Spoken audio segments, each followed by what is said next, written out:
Hey everybody, want to do a quick video on stopping and starting. So I'm going to thread my machine.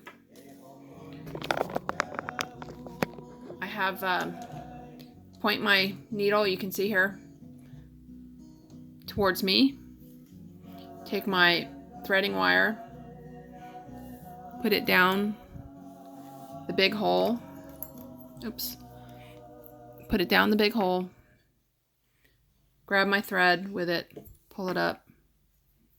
Okay. I'm going to rotate my needle to 9 o'clock.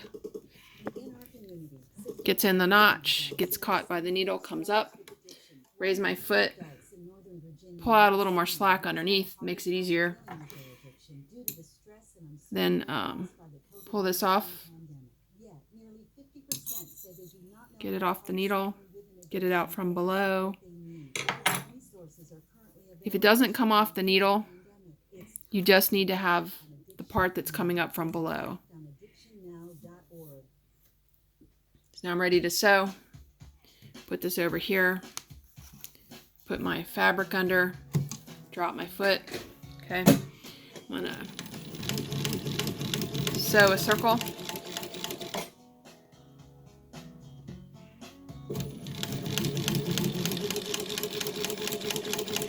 It's usually easier if you stop with the needle pointing away from you. Okay, so I've raised up my needle. I'm going to stop here. I'm taking my right hand and I'm reaching under and I'm pulling some slack out in between the spring and the looper. I'm going to raise my foot up. I'm going to pull my fabric away, but I can't pull it. For some reason it's stuck, and if I pull harder, I'm going to break my thread. So I need it to release. So I grab my hand wheel, I lower my needle just a touch, and you can see the loop gets wider. Then you can pull it away. You don't have to go too far, just have to go far enough to get it. You reach under here. This thread on the left just made the last stitch. The thread on the right is coming from below. So I grab that and I just pull the slack out. If I don't have enough slack here, because this is not enough to tie a knot, I just hold on to it, reach under, pull some more slack out in between the spring and the looper. Now I have enough to tie a knot. I'm going to hold on to this end that comes from below. I'm going to cut it. Then I'm going to pull this one off the needle.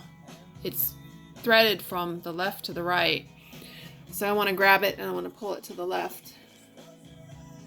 Now I lowered my needle so I could get the thread off, so I want to raise it back up. Just turn your hand wheel a little bit backwards. I'm holding on to this one from below. Don't let go or the spring will pull it down. I'm going to start again. You can let go of the tail after a few stitches. Start again.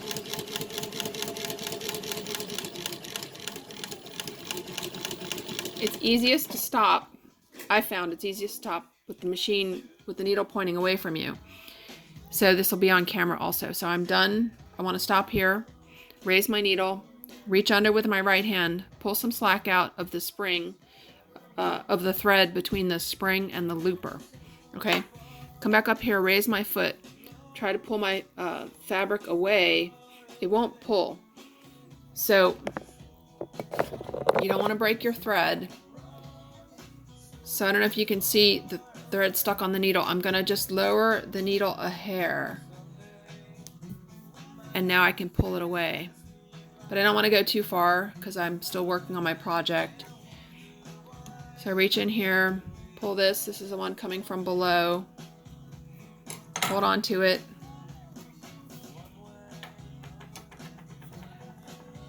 Cut. Pull my thread off my needle. Raise my needle back up. Move to my next site. Put my foot down. Do my circle. Stop. Raise my needle. Pull out slack. Raise my foot. Try to pull my fabric away, but if it doesn't pull, lower my needle just a hair and slide it away until I get enough slack. Come in here, grab my thread from below, pull it out, pull it up, cut it, get my thread off my needle. I'll push it over to the left so I can keep it out of the way of my next project, my next location. Raise the needle back up, move my fabric around to my next starting place. I'm still holding onto the thread from the last one. Put my foot down, go again.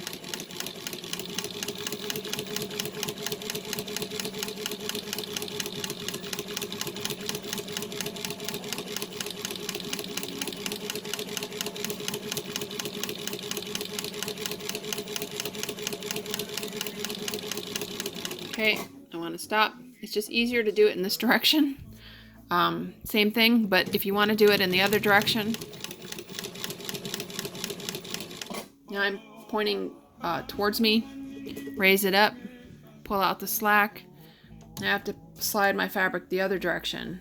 It won't slide. Lower my needle a hair, it slides. Same thing. Hope that helps you all. Okay, if you have any questions, post a comment or send me a PM.